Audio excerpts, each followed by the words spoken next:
For 20 years since our marriage, I thought I had done my best to serve my husband and mother-in-law.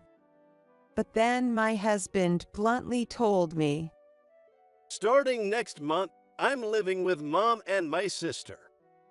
And you, a useless parasite, should go back to your parents' house.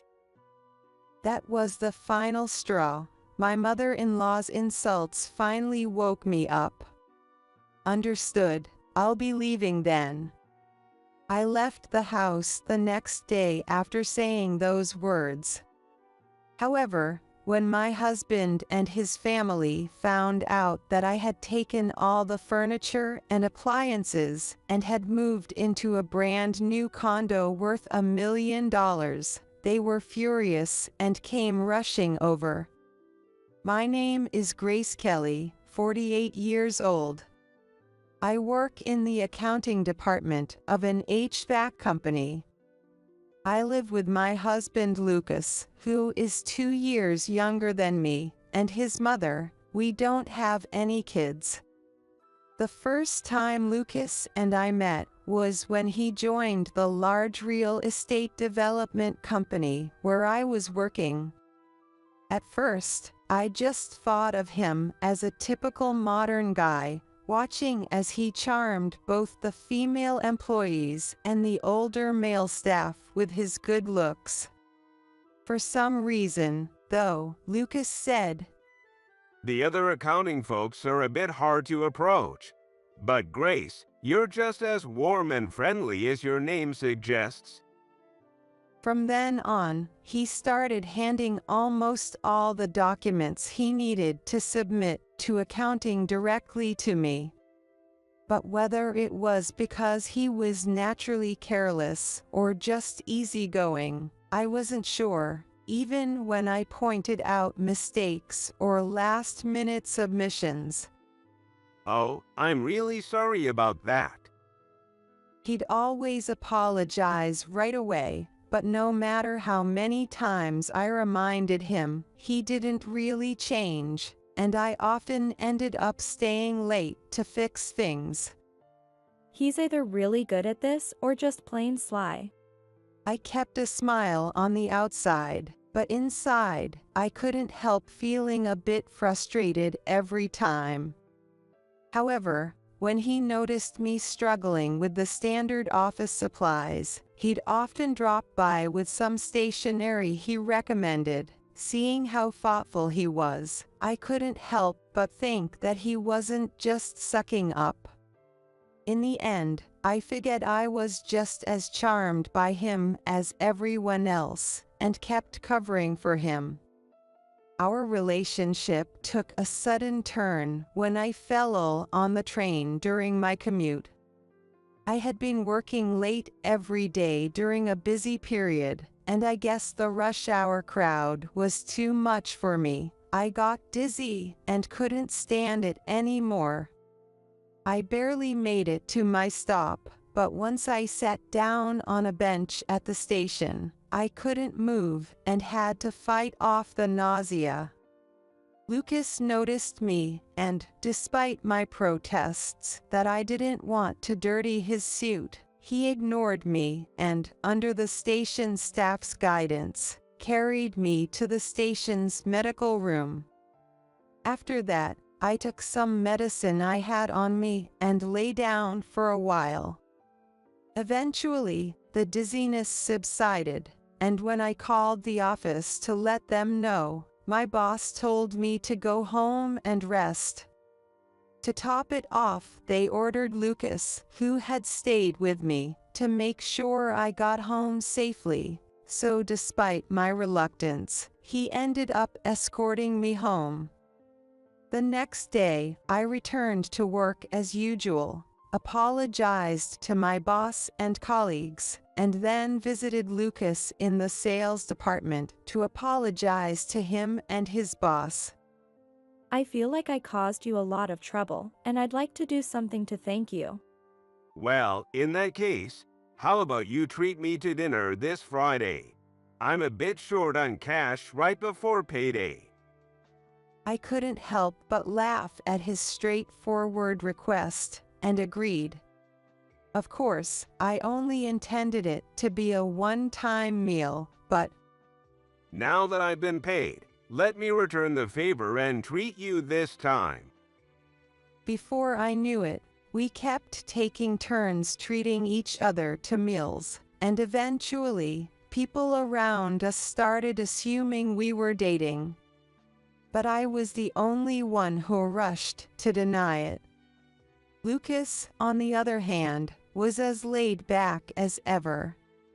Well, you don't have to deny it so vehemently. I don't mind. And just like that, we ended up being seen as an official couple. 2 years later, when I turned 28, Maybe it's time we got married. It probably put everyone at ease. and so, we got married. I had planned to continue working, but Lucas unexpectedly asked me to quit, saying it would be awkward for us to both work at the same company. You're not getting any younger, so maybe it'd be wise to focus on having kids first. My mother-in-law also insisted, so I resigned. As for our living arrangements after the wedding, I had hoped we could live in this area if we were both working, but then the idea of living in his family's place came up. It turns out Lucas's father had passed away 10 years ago, and since Lucas's older sister, Jennifer, got married and moved out 3 years ago, it had just been Lucas and his mom living together.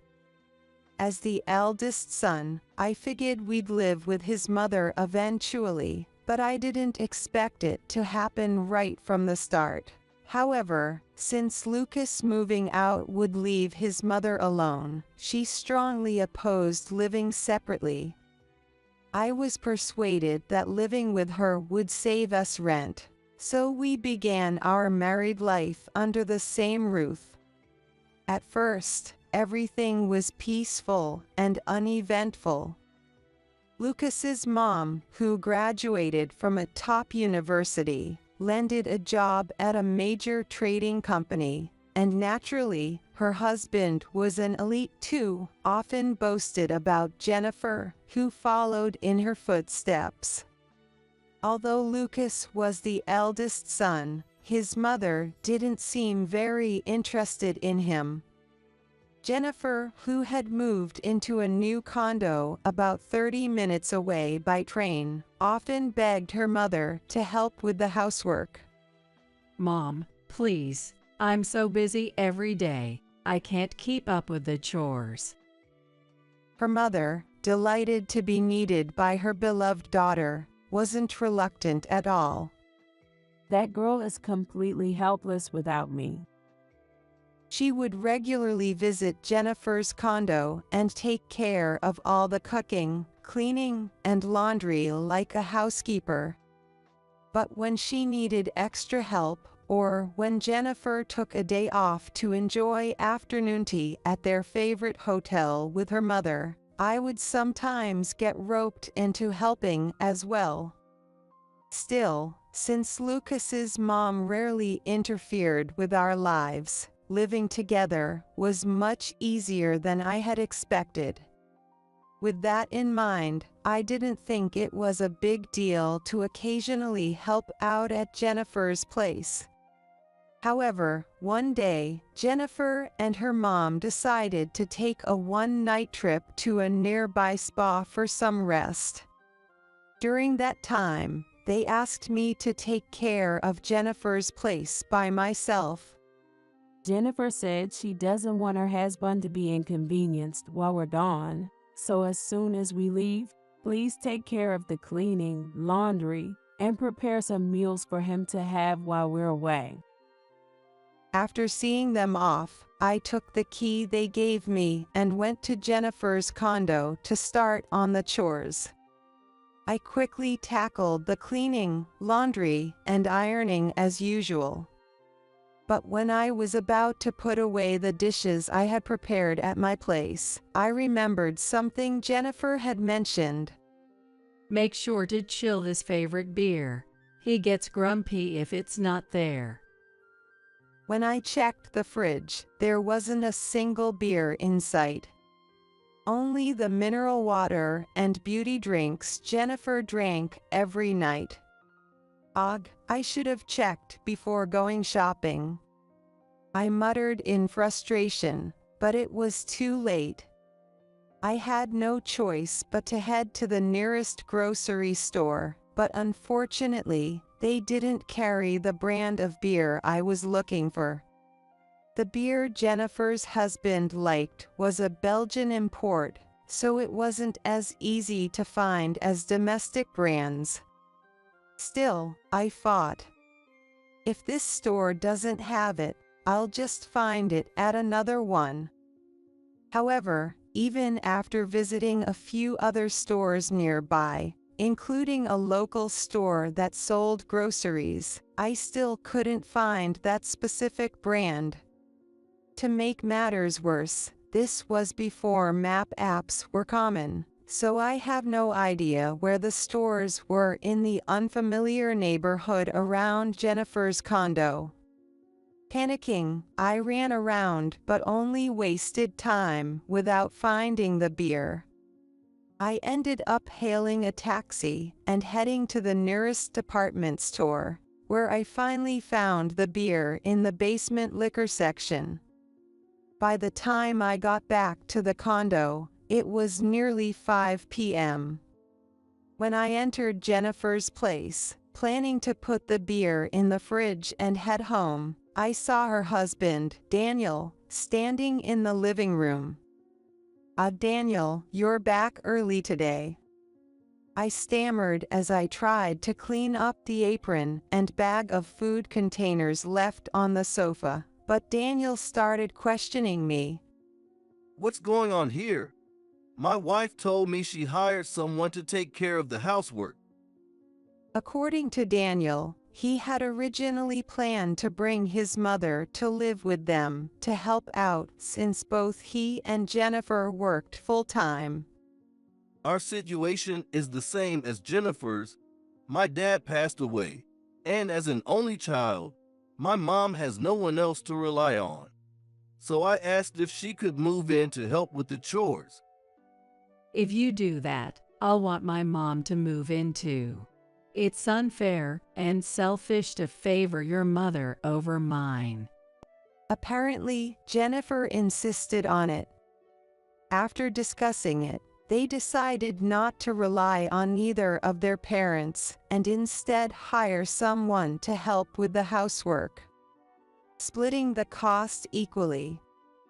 But in reality, Jennifer had secretly been calling on her mom and me to do the housework instead. When Daniel found out the truth, he immediately called Jennifer. Realizing she was in trouble, Jennifer and her mom rushed back from the spa, but it quickly escalated into a huge argument with Daniel demanding an explanation. As I stood there listening, unable to leave, it became clear that Jennifer had been using the money Daniel gave her for housekeeping services on her own spa treatments and outings with her mom.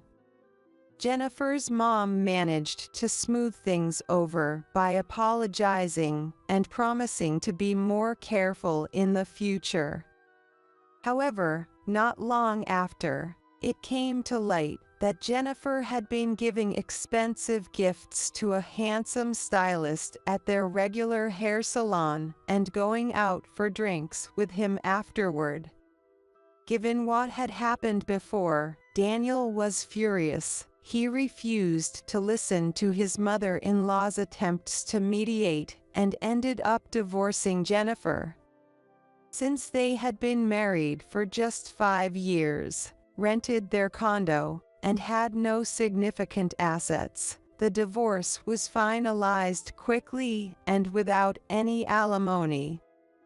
But Jennifer couldn't stand the rumors at work, so when she was scouted, she took the opportunity to switch companies as soon as the divorce was finalized. Unfortunately, the fresh start didn't go as planned, and Jennifer struggled to build her career at the new job. She and her mom started taking their frustrations out on me. This is all Grace's fault.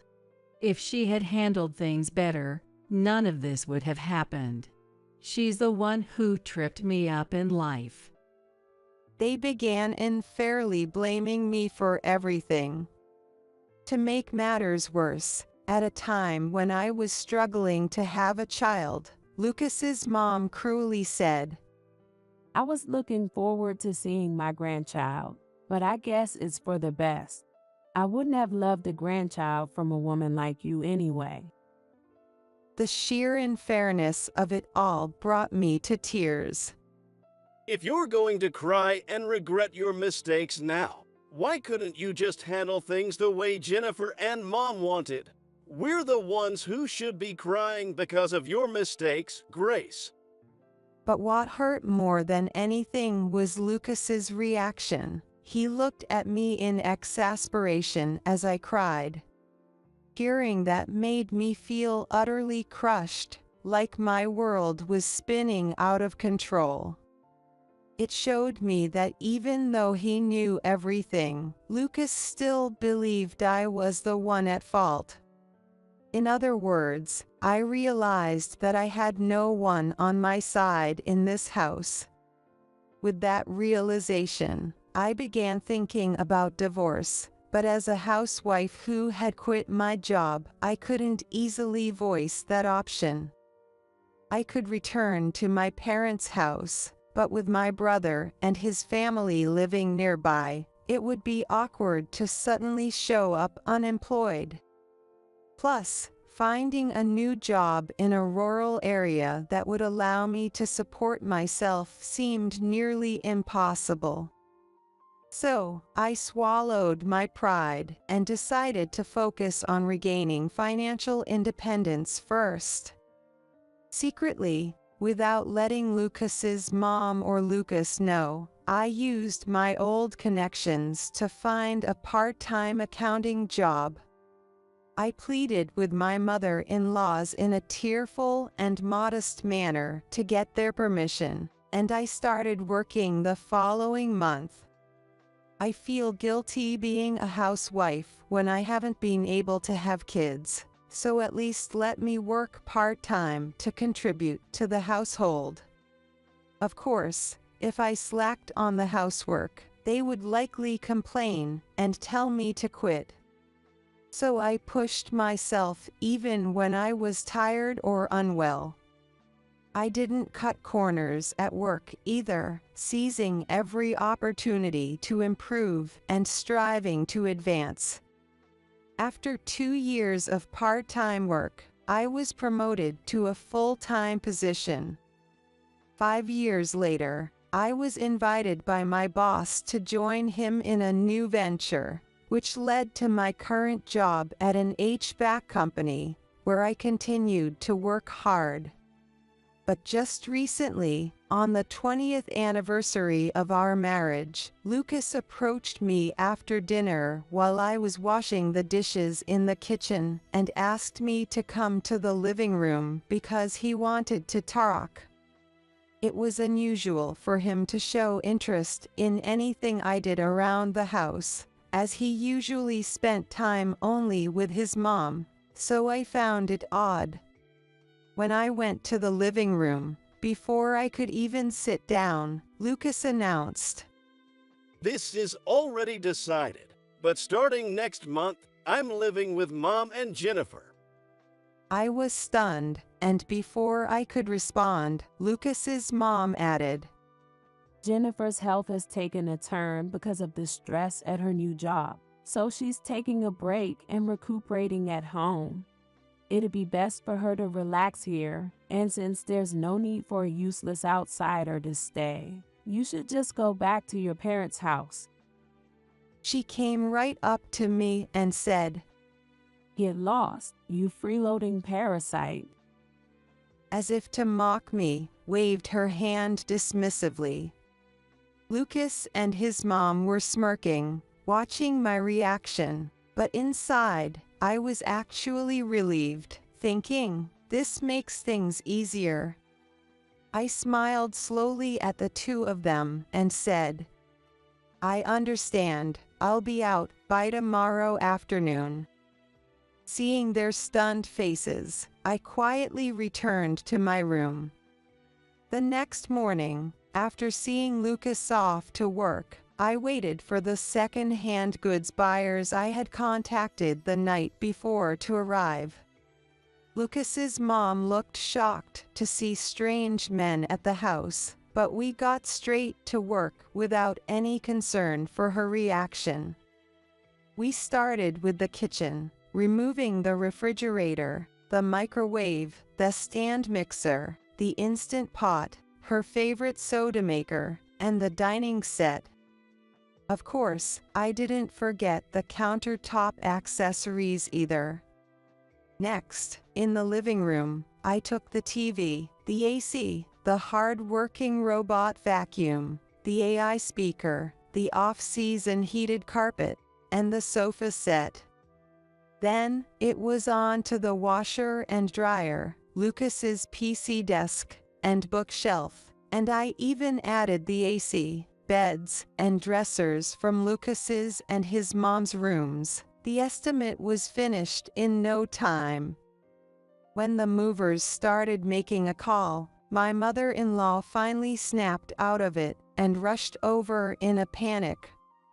What on earth do you think you're doing, barging into our bedrooms like this? She shrieked, but I just smiled and replied, well, since I'm nothing but a freeloading parasite, I figured the least I could do was take care of my belongings before I leave. Just then, the additional movers arrived. And in no time, they started hauling out all the furniture and appliances listed. My mother-in-law was so overwhelmed by the swift and efficient work that she could only pace around helplessly. For the finishing touch, the movers even removed the LED lighting from every room before leaving. What was left were Lucas's PC and bedding on the floor, along with his mom's cosmetics piled in a corner. My mother-in-law, still reeling, started shouting again. Wait a minute. Do you think you'll get away with this? I'll leave the rest to my lawyer. I then grabbed the suitcase I had packed the night before and walked out of the house. A week later, after receiving a call from my lawyer, Lucas, his mom, and Jennifer all stormed into the lawyer's office that very same day. When I arrived a bit later, they immediately started yelling, How dare you show up late after summoning us here? I never summoned you. I simply informed you that all future negotiations would go through me, and you showed up without an appointment. My lawyer retorted sharply. Lucas, unable to handle the pressure, immediately shrank back. His mom, however, stepped in, ready to fight. Since we're all here, let's talk. You left like a thief in the night, so there's no way you can come back now. But if you grovel and apologize, maybe we can reconsider. She glared at me as she finished, while Jennifer and Lucas nodded vigorously beside her. Did they really think I would jump at the chance to return to such a miserable situation? How naive. I gave a slight nod to my lawyer, who then calmly began. Grace has no intention of returning. Moving forward, we'll discuss signing the divorce papers, dividing the assets, and negotiating alimony. The three of them were stunned into silence for a moment before they all started shouting at once. No divorce. Dividing assets and alimony. How dare you? Who do you think you are? When things started getting out of hand, my lawyer let out a loud, intimidating cough, which finally quieted the three of them. The divorce is a done deal. If you don't agree, we'll take this to mediation or court. The lawyer calmly stated they were about to raise their voices again. But another stern cough from the lawyer silenced them. After some hushed discussions among themselves, they reluctantly signed the divorce papers without further resistance. But when it came to discussing the division of assets and alimony, their attitudes changed dramatically. You're seriously asking for asset division. You were nothing but a parasite, barely making any money with your part-time job, and now you want to share. How shameless. We should be the ones asking for alimony for having to put up with such a failure as a wife. There's no way we're paying you anything. They began hurling insults at me. That's when I pulled out copies of my household ledger and bank statements from the past 5 years. At first, they didn't seem to understand, but as the lawyer explained the documents, their faces grew pale. The reason was simple. I had been covering almost all of the household expenses for the past 5 years, totaling around $3,200 per month. That's impossible. I've been putting $1,500 into the household account every month. Lucas protested, but the truth was that the $1,500 he deposited was almost entirely used up by his and his mother's credit card payments, totaling around $1,420. In essence, the money he deposited went in one hand and out the other. Meanwhile, my salary, totaling $3,200, had been used to pay for the mortgage, Lucas's and his mom's car loans, groceries, utilities, and all the other household expenses.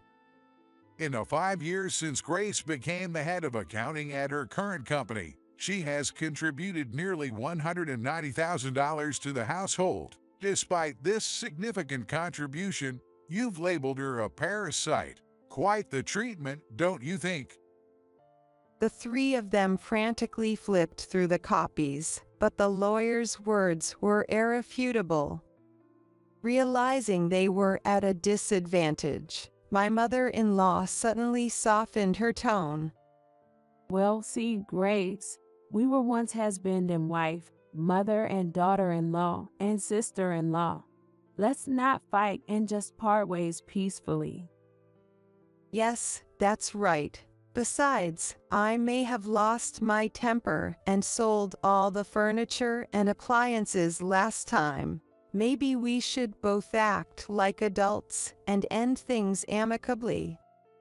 I replied, thinking I had them right where I wanted them. I asked the lawyer to draft the divorce settlement, including clauses that waived both parties' rights to asset division and alimony. To be extra cautious, we even went to a notary public to make it official. After signing, Lucas and I shook hands, ending our 20-year marriage. But that wasn't the end of the story.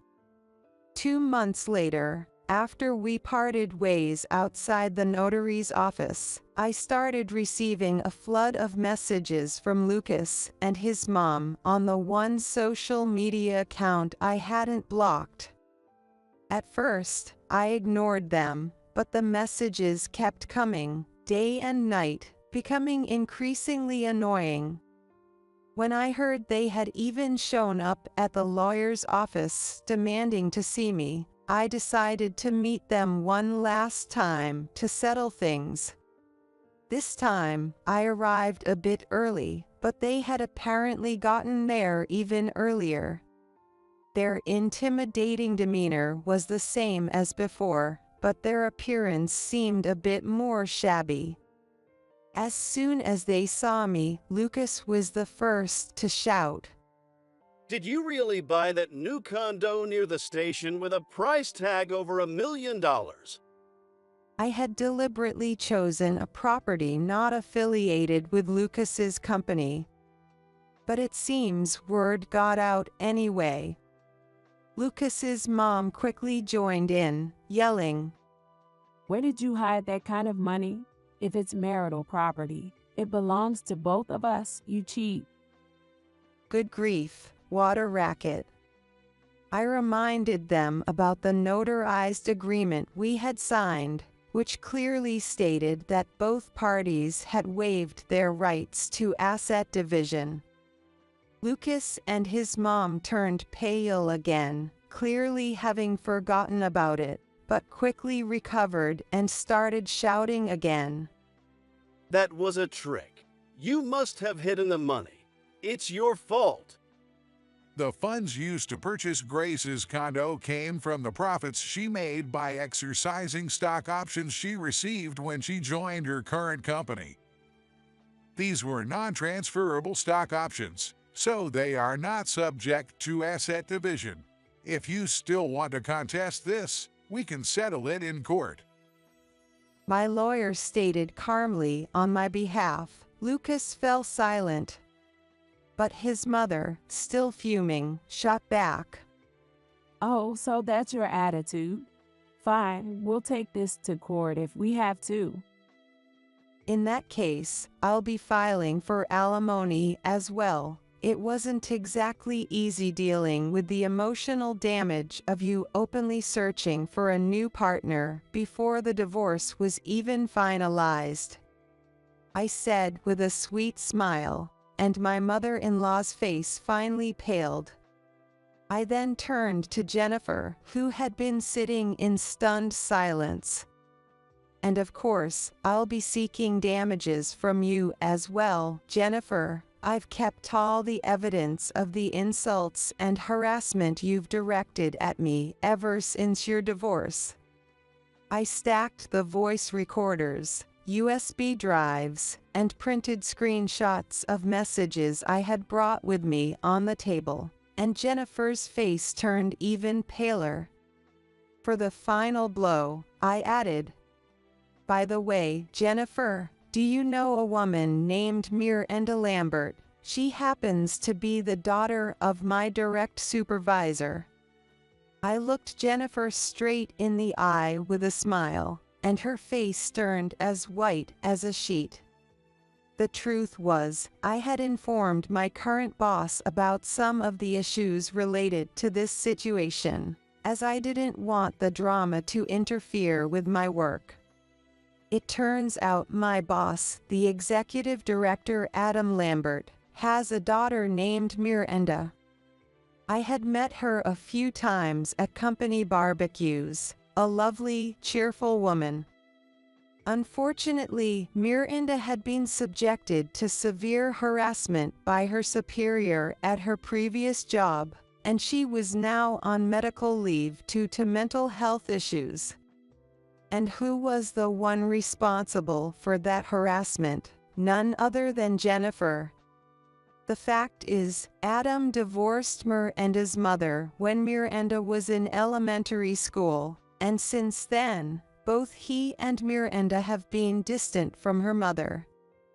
Knowing that Miranda didn't have any older women in her life, Adam asked me to take her out for meals and shopping to help lift her spirits, and I gladly agreed. During one of our conversations, Miranda mentioned Jennifer's name, which shocked me. That's when I learned that Jennifer's so-called medical leave was a lie. In reality, she was placed on mandatory leave because her treatment of Miranda had become a problem at her workplace. I knew I had to act quickly to finalize the divorce, or Jennifer would likely end up moving back in with my mother-in-law. which would have made my situation even more unbearable, both financially and emotionally. So I had begun preparing, and when Lucas and his mother tried to kick me out, it was the perfect opportunity. First, I made a big show of selling off all the furniture and appliances. Then, I had the notarized settlement drawn up, where both parties waived rights to asset division and alimony, knowing full well about the stock options. Given Lucas's and his mom's spending habits, there wasn't much in the way of savings. If we had gone through a strict asset division, I would have ended up losing more. As for alimony, even if I won in court, there was no guarantee I would ever see a cent.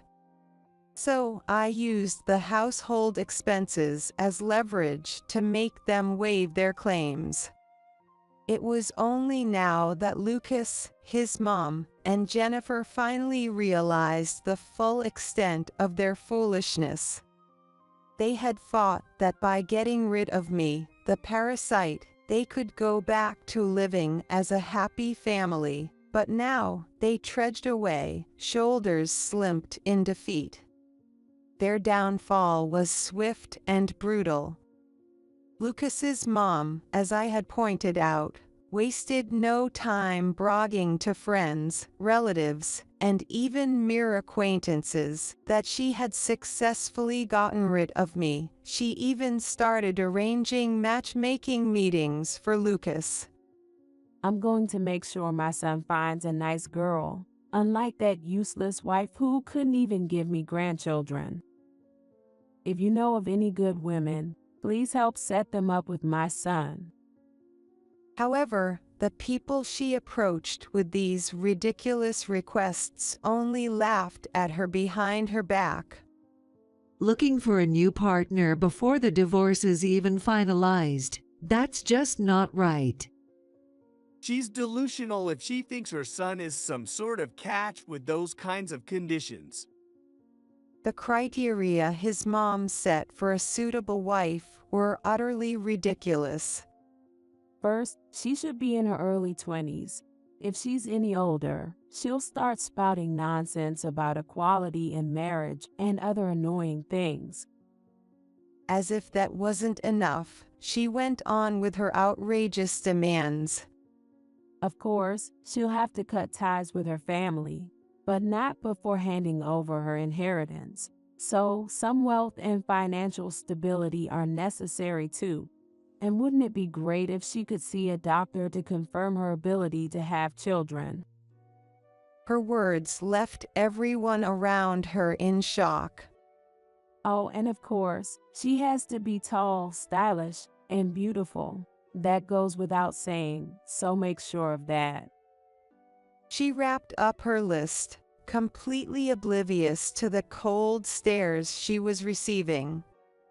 Naturally, no one brought any marriage proposals to her. Frustrated, she began bombarding people with phone calls and messages. However, she was either politely turned down with responses like, "I'm afraid I don't know anyone who meets your criteria," or simply ignored. Soon, word about the messy divorce with me spread among relatives, friends, and neighbors, leading to whispered gossip about the shameful mother and son. Having always acted arrogantly, Lucas's mom couldn't handle the disdainful looks from others, and eventually withdrew into the house, refusing to go out. There were even rumors that people had begun hearing shouting, angry outbursts, and the sound of dishes breaking from within the house. In the past, whenever something upset her, she would take it out on me or indulge in shopping sprees to blow off steam. With me, her punching bag gone, and unable to shop or take short trips to relieve stress, she seemed to be venting her frustrations by lashing out at home. As for Lucas, he had left all the household management to me since we got married. Even after the lawyer clearly explained things to him, he was still in denial. If she managed to cover the household expenses, I can do it easily if I really try. But his mom and Jennifer, who were supposed to help with the housework, found it all too troublesome and abandoned their responsibilities. Meals became exclusively takeout or deli food, and cleaning and laundry were left to housekeeping services. It's easy to imagine how the rest went. Within 2 months, the household finances were in ruins. Lucas quickly confiscated the credit card he had given his mom for household expenses, and they resorted to a diet of toast and coffee for breakfast, only bananas for lunch, and discounted items for dinner. Laundry was done only when there were no clean clothes left, and cleaning was limited to the most visible areas. Living this unbalanced, unhygienic lifestyle soon took its toll. Lucas, who had once been praised for looking younger than his age, became overweight and unhealthy, with greasy skin and hair. His former cool guy image was nowhere to be found. Complaints from clients poured in, claiming he was no longer fit for sales work, where cleanliness was essential. As a result, Lucas was demoted to a back office role.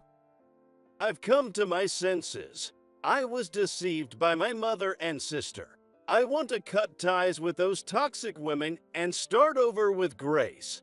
Please tell her that. In a desperate attempt to reconcile, he called and emailed my lawyer, saying, I've been instructed not to pass on any messages, regardless of their content.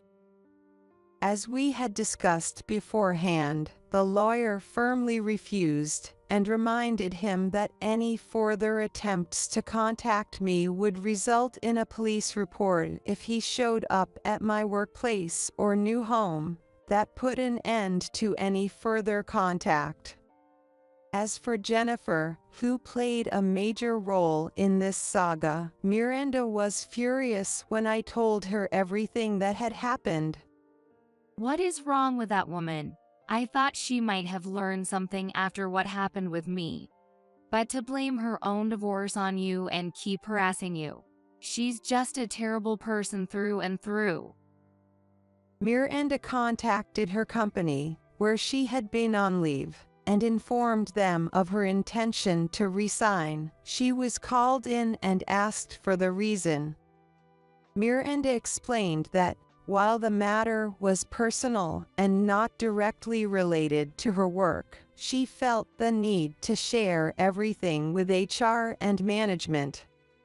After seeing the shocked expressions of those listening, she continued, Of course, I'm sure I made mistakes too in what happened with me.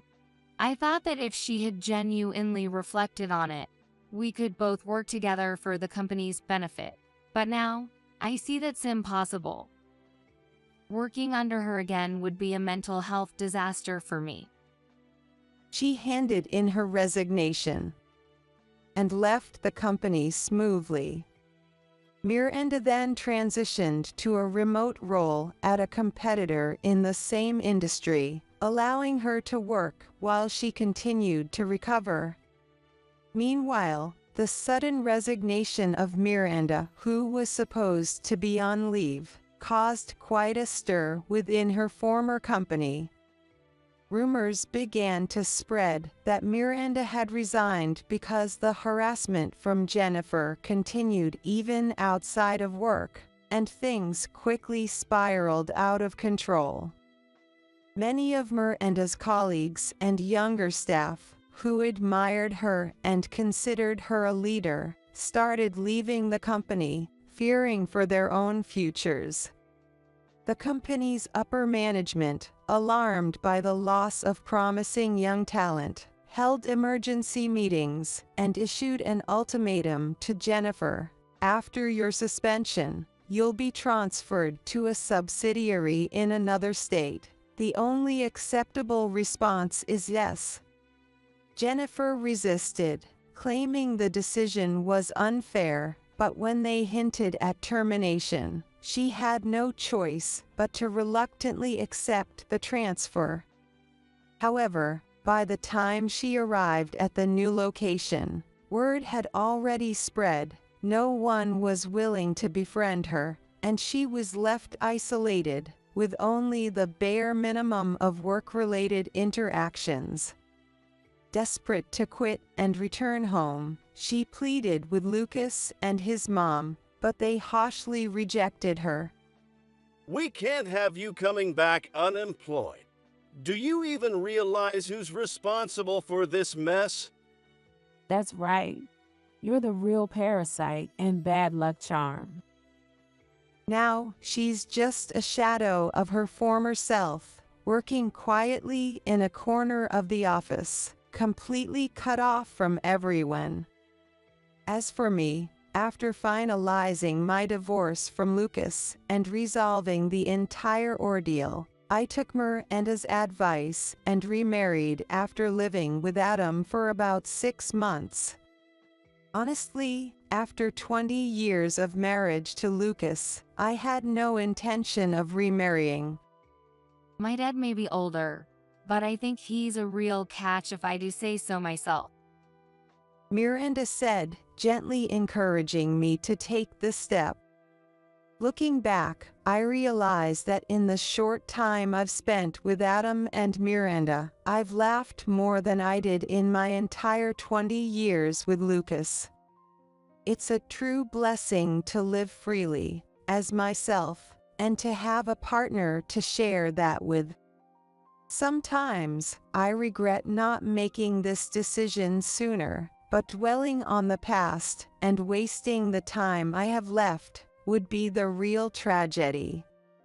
From now on, I'm going to cherish the peaceful life I have with my new husband and daughter,